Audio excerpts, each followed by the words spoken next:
जय Shri Ram. I am doctor Manish Jaiswal. 20 अप्रैल 2023 को हमने इसी चैनल पे एक वीडियो अपलोड किया था। वो वीडियो अभी भी अवेलेबल है चैनल पे, आप जाकर देख सकते हैं। वो वीडियो संबंधित था कि नीट 2023 में, तब नीट 2023 का पेपर नहीं हुआ था, एग्ज़ाम नहीं हुआ था, और नीट 2023 में कितना स्कोर करने पर आप सेफ़ रहेंगे, सुरक्षित रहेंगे। दैट मीन्स कि आपको गवर्नमेंट की MBBS की सीट मिल जाएगी। गवर्नमेंट MBBS के लिए कितना स्कोर या कितना मार्क्स जो है आपके लिए सेफ़ रहेगा, या आप कह सकते हैं कि कट ऑफ क्या जाने वाला है।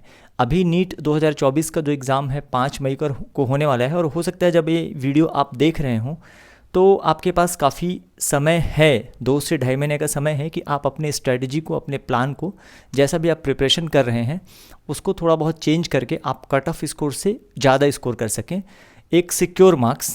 उस वीडियो का जो एक समरी है मैं आपको दिखा देता हूँ कि जो प्रेडिक्ट किया गया था, मतलब एग्जैक्टली 2023 में अनरिजर्व्ड के लिए छत्तीसगढ़ स्टेट में 530 मार्क्स पे MBBS मिल गया था, और हमारा जो प्रेडिक्शन था सेफ स्कोर के लिए दैट वाज 540 की 540 अगर आप स्कोर करते हैं तो आपको मिल जाएगा। 530 वाले को मिला था। OBC में जो प्रेडिक्शन था 525 से 530 मार्क्स वाले को, 521 वाले को MBBS मिल गया था। SC कैटेगरी में थोड़ा सा ये वेरी कर गया था। हमारा जो प्रेडिक्शन था कि अगर आप 420 प्लस स्कोर करते हैं तो आपको मिल जाएगा, बट 425 वाले को मिला था। SC कैटेगरी में भी सेफ रहा, 330 प्रेडिक्शन था, 315 तक वाले को मिल गया हुआ था।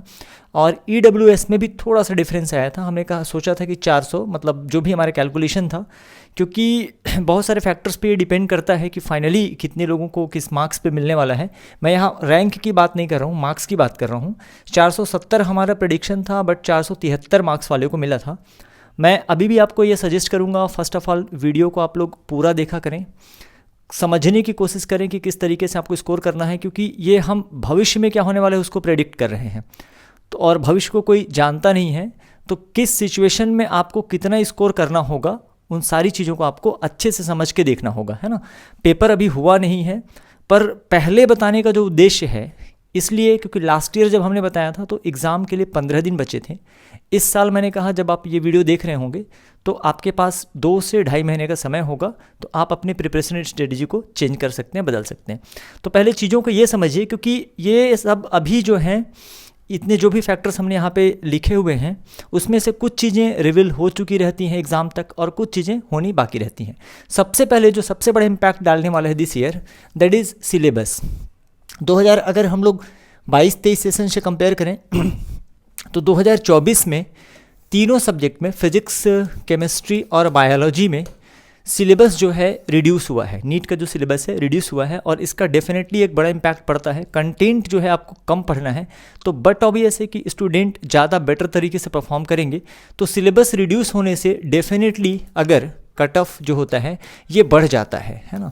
अगर मैं मान के चलूँ कि 30% का इम्पैक्ट डालता है या 20% का भी इम्पैक्ट डालता है, तो ये कट ऑफ को क्या करेगा, बढ़ा देगा। बाकी सारी चीज़ों को कांस्टेंट हम मान लें और सिर्फ सिलेबस का इम्पैक्ट देखें, तो सिलेबस के कम हो जाने से, उदाहरण के लिए बायोलॉजी सब्जेक्ट में ही आप देख लीजिए, सीधे सीधे पहले 38 चैप्टर हुआ करते थे, जिसमें से सीधे सीधे 6 चैप्टर को हटा दिया गया है, और बाकी के बचे जो 32 चैप्टर्स हैं उनमें भी कई सारे चैप्टर से कुछ टॉपिक को डिलीट कर दिए गए हैं। तो दैट मीन्स कि आप एक तरह से मान लें कि लास्ट ईयर के कंपेयर में बायोलॉजी का सब्जेक्ट या केमिस्ट्री का या इवन फिजिक्स का, तो उसमें सिलेबस रिड्यूस हुआ है तीनों सब्जेक्ट में, जिसके कारण से कट ऑफ पे इम्पैक्ट सीधा सीधा पड़ेगा कि ये बढ़ जाएगा।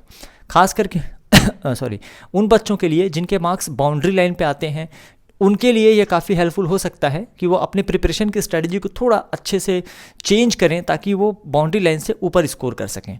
दूसरा होता है नंबर ऑफ़ स्टूडेंट की बात करें तो ये ईयर बाय ईयर तो ये नंबर ऑफ़ स्टूडेंट जो अपीयरिंग स्टूडेंट हैं ये बढ़ रहे हैं। हालांकि इसका कटअप पे कोई खास इम्पैक्ट नहीं पड़ता, क्योंकि जो बच्चे प्रिपरेशन करके दे रहे हैं, अगर 10 लाख बच्चे भी देते तो भी प्रिपरेशन करके देने वाले बच्चों की संख्या जो है लगभग वही रहती। 20 लाख या 22 लाख लोग भी दे रहे हैं तो प्रिपरेशन करके देने वाले बच्चों की संख्या वही है। तो इसका मैं ज़्यादा इम्पैक्ट नहीं कंसीडर करता हूँ। फिर भी नंबर ऑफ़ स्टूडेंट अगर बढ़ते हैं तो थोड़ा बहुत जो है कट ऑफ वो इंक्रीज ही होना चाहिए। अब बात करते हैं सीट की। हालांकि साल दर साल जो है सीटें बढ़ ही रही हैं, कम होने के चांसेस कम हैं। लास्ट ईयर से अगर हम लोग इस साल को कंपेयर करें तो संभावना है, इसके बारे में भी मैं आपको आगे बताऊंगा, कि नंबर ऑफ़ सीटें अगर बढ़ती हैं तो बट ऑब्वियस है कि इसका इम्पैक्ट कट ऑफ पे, लेकिन ज़्यादा मार्क्स का डिफरेंस जनरेट नहीं करता। जितना आप लोग देखेंगे जैसे सिलेबस से सीधे परसेंटेज इम्पैक्ट जो पड़ रहा है 10, 15, 20% मार्क्स का डिफरेंस पड़ रहा है, तो सीटों के बढ़ने से ज़्यादा मार्क्स का डिफरेंस नहीं आता है, 2-4 नंबर का ही डिफरेंस आता है। सीटें डेफिनेटली बढ़ेंगी। प्लस आपको इस चीज़ का भी ध्यान रखना होता है कि हमारे छत्तीसगढ़ स्टेट में पर्टिकुलरली सीटें बढ़ रही हैं या नहीं बढ़ रही हैं। तो ये 2 फैक्टर जो हैं बहुत ज़्यादा इम्पैक्ट नहीं डालते, लेकिन एक सबसे ज़्यादा इम्पैक्ट इस साल पड़ने वाला है सिलेबस का। उसके बाद अगर हम लोग दूसरे नंबर पे बात करें तो पेपर का लेवल कैसा रहने वाला है। 2020, 2021, 2022, 2023 के नीट के पेपर को देखें तो ऑन एंड एवरेज सभी टीचर्स, सभी फैकल्टी का यही कहना था कि ये जो पेपर हैं तीनों सब्जेक्ट में ना तो बहुत ज़्यादा टफ थे और ना ही बहुत ज़्यादा इजी थे, तो इनको मॉडरेट लेवल का लिया जा सकता है कि एक स्टैंडर्ड जो नेशनल लेवल के एग्ज़ाम का पेपर होना चाहिए वैसा ही पेपर आपका हुआ है। तो अभी तो एग्ज़ाम आपका हुआ नहीं है, ये 5 मई को एग्ज़ाम होने वाला है। फिर भी एक प्रेडिक्शन ये है कि चलो हम लोग इसको इस साल भी क्या कर लेते हैं, मॉडरेट या मीडियम ही कंसिडर कर लेते हैं, जो कि ना तो बहुत ज़्यादा टफ होगा ना तो बहुत ज़्यादा इजी होगा। या तो आप ये भी कह सकते हैं कि कभी कभार ऐसा होता है कि पर्टिकुलर कोई एक सब्जेक्ट थोड़ा सा टफर साइड में रहता है, तो उसको कंपनसेट करने के लिए बाकी के जो 2 सब्जेक्ट होते हैं मीडियम और इजी साइड में रखे जाते हैं। तो इस चीज़ का आपको थोड़ा सा ध्यान रखना है। यहाँ पे मैं सिलेबस में एक चीज़ और आपको बताऊंगा कि जो बायोलॉजी सब्जेक्ट है, जैसे इसका सिलेबस रिड्यूस होने से क्या होगा कि अब बायो में हायर साइड पे स्कोर करने वाले बच्चों की संख्या डेफिनेटली बढ़ जाएगी, है ना।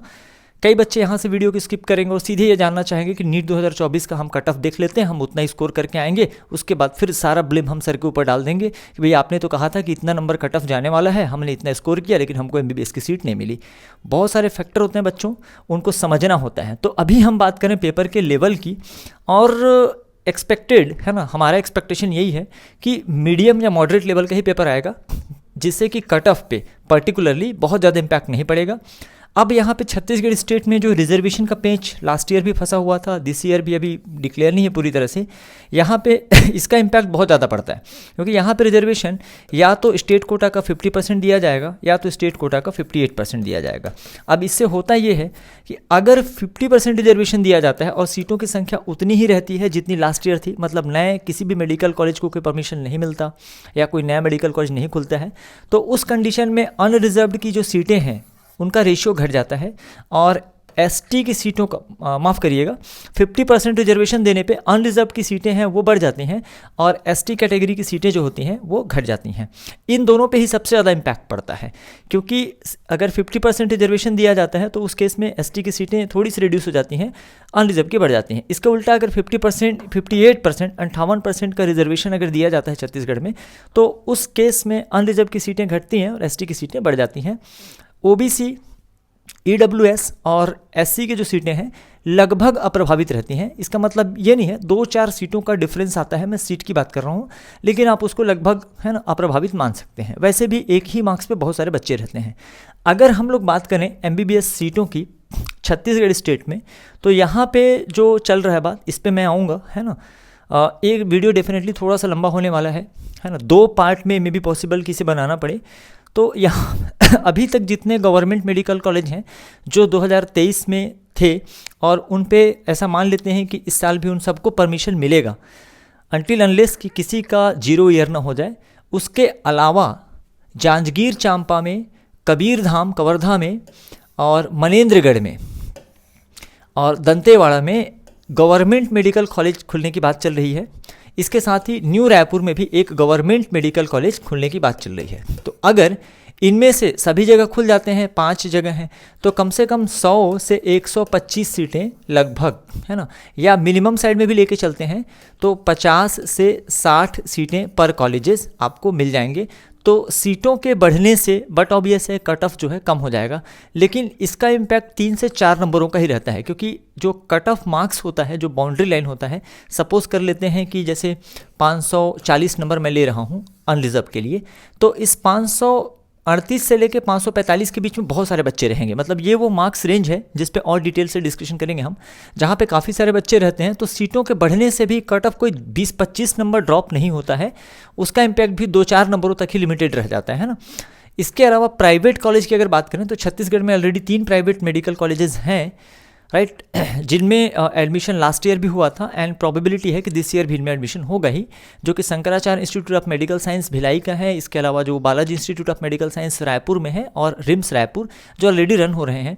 इस वर्ष 2 नए प्राइवेट मेडिकल कॉलेज यहाँ पे खुलने की बात चल रही है। Abhishek Mishra memorial medical college जो कि शंकराचार्य इंस्टीट्यूट का ही एक आप कजिन समझ सकते हैं, सिस्टर मेडिकल कॉलेज है, जस्ट बाजू में ही है उसके, और दूसरा जो है श्री रावतपुरा सरकार मेडिकल कॉलेज। तो इन दोनों के खुलने की बात चल रही है। और प्राइवेट मेडिकल कॉलेज में यहाँ पे जैसे कि पहले के जो 3 प्राइवेट मेडिकल कॉलेज हैं उसमें 150 सीट्स हैं सभी में, तो संभावना है कि इनमें भी 150 और 150 सीट हो जाए। इसके अतिरिक्त एक बात और चल रही थी कि जो छत्तीसगढ़ में प्राइवेट मेडिकल कॉलेज हैं उनके 50% जो सीट्स हैं जो स्टेट कोटा के लिए होते हैं, जो स्टेट के बच्चों के लिए होते हैं, उसकी फ़ीस को रिड्यूस करके इक्विवेलेंट कर दिया जाए गवर्नमेंट मेडिकल कॉलेज के। बट ये बात 2 साल से चल रही है, इस पर कोई आगे क्या प्रोविज़न है वो नहीं होने वाला है। तो ओवरऑल अगर हम कंक्लूज़न पे बात करें, है ना, जो कंक्लूज़न है है ना, एक कंपैरिजन के साथ कि नीट 2022 में जो कट ऑफ गया था, ये मार्क्स मैंने मेंशन किया है, रैंक नहीं है ये, थोड़ा सा ध्यान दीजिएगा आप। तो अनरिजर्व के लिए 22 में लगभग इतना गया था, फिर थर्ड जो काउंसलिंग होती है या जो मॉप अप राउंड होता है उसमें 1 या 2 नंबर का डिफरेंस आ जाता है, उसको आप कंसिडर नहीं करेंगे। ओबीसी के लिए 508 नंबर पे मिला हुआ था, एससी को 399 पे, एसटी को 314 पे और ईडब्ल्यूएस को 449 पे गवर्नमेंट मेडिकल कॉलेज की सीट मिली हुई थी।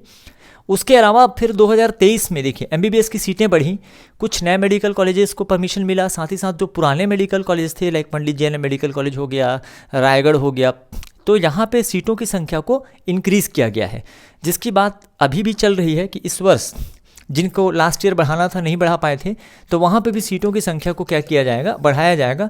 बट ये सारी चीज़ें अभी अनप्रेडिक्टेबल हैं, जब तक कि गवर्नमेंट पूरी तरह से इनको क्लियर ना कर दे तो इनको सत्य नहीं माना जाएगा। वापस आ जाते हैं तो नीट 2023 में हमारे प्रेडिक्शन के अकॉर्डिंग पहले ही प्रेडिक्ट किया गया था, ये 20 अप्रैल 2023 को प्रेडिक्ट किया गया था। वीडियो अभी भी चैनल पे अवेलेबल है और मोस्ट व्यू वीडियो में 2nd नंबर पे है वो, तो आप जाके सर्च करके देख सकते हैं। तो लगभग ये प्रेडिक्शन आपको 15 दिन पहले दिया गया था, 15 डेज़ बैक ये प्रेडिक्शन दिया गया था। और मैंने कहा कि अभी आपके एग्ज़ाम में लगभग 2 से 2.5 महीने बचे हैं जब आप है ना इस वीडियो को देख रहे होंगे, तो आप अपने प्रिपरेशन स्ट्रेटजी को किस तरीके से रखें। ये कट ऑफ गया था 2023 में, 530 नंबर वाले को मिला था, 521 नंबर वाले को मिला था, ओबीसी में 425 वाले को एससी में मिल गया था, 315 सेम मार्क्स वाले को नहीं भी मिला था क्योंकि एक ही नंबर पे बहुत सारे बच्चे थे, और 473 था। अब नीट 2024 में क्या कट ऑफ जा सकता है, राइट? कितने मार्क्स तक के बच्चों को गवर्नमेंट में छत्तीसगढ़ में एमबीबीएस मिल सकता है और ऑल इंडिया कोटा में एमबीबीएस की सीट मिल सकती है। इस वीडियो के दूसरे पार्ट में हम इसको डिस्कस करने वाले हैं। उसमें मैं कुछ और कॉन्सेप्ट आपके सामने रखूंगा ताकि आपको क्लियर हो जाए कि किस परिस्थिति में पेपर कैसा, क्योंकि अगला जो अनप्रेडिक्टेबल चीज़ है, सिलेबस पहले से डिसाइड हो गया कि ये सिलेबस पे क्वेश्चन आने वाला है। अगला जो स्टेप है आपके पेपर पे डिपेंड करेगा, तो उस सिचुएशन में आप हैंडल कर सकें और आपको एक रेंज प्रोवाइड कर दिया जाएगा, और मैं पूरी तरह से कोशिश करूंगा कि उसकी एक्यूरेसी जैसे लास्ट ईयर हमने मेंटेन रखी थी वैसे रहे, ताकि किसी भी कंडीशन में उस मार्क्स को स्कोर करने के बाद आपको एमबीबीएस की कॉलेज मिल ही जाए, गवर्नमेंट में एमबीबीएस की सीट मिल ही जाए। साथ ही साथ मैं टोटल नंबर ऑफ क्वेश्चन भी स्प्लिट करके आपको दूंगा कि आउट ऑफ 200 या आउट ऑफ 180 आपको कितने क्वेश्चन अटेम्प्ट करने हैं ताकि आपको एमबीबीएस की सीट मिल जाए, ताकि एग्जाम हॉल में भी आप पैनिक ना हो। मतलब आप माइंडसेट लेके चलें कि एक मिनिमम बाउंड्री है मेरे लिए ये, और उसके अकॉर्डिंग ही अगले 2 से 2.5 महीने के प्रिपरेशन को आप जारी रख सकें। तो मिलते हैं जल्द ही नेक्स्ट वीडियो में। जय श्री राम।